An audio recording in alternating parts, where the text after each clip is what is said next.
And a reminder, we want to stay warm, but be very careful with those space heaters. Well, that cold weather, especially affecting people who are homeless and live out here on our Central Coast streets.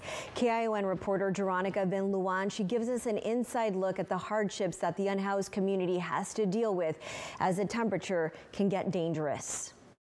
I'm here in Chinatown in Salinas, where many people are going to find themselves out in the cold tonight. We spoke with some homeless people on how they're going to cope and some officials on some possible solutions.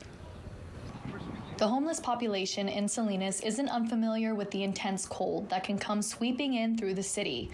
Diana Blaylock was homeless for a decade, and she's still affected by what she sees on the streets. I know what it's like to be out here, in the cold and stuff, because there was a few times where I was freezing, literally freezing, and I didn't have the extra blankets, I had to double my socks. Some of the homeless have even died because of how intense the cold can be.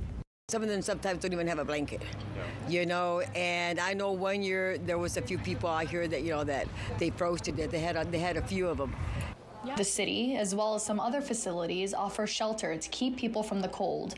But the city says some of the homeless choose to stay on the streets, even as temperatures drop. They may not be comfortable in a certain shelter for whatever the reasons may be, and so they make those choices. Our role really is to encourage it and to make as much available as we can within the resources that we have. Some of them don't want to lose their belongings, and some of them, they're so used to being out here that they don't want to follow the rules. That's something different for them. The city and distribution centers try to give out things that homeless people might need, such as blankets and tarps for those who choose not to stay in a shelter. But they say funding to do so has become limited.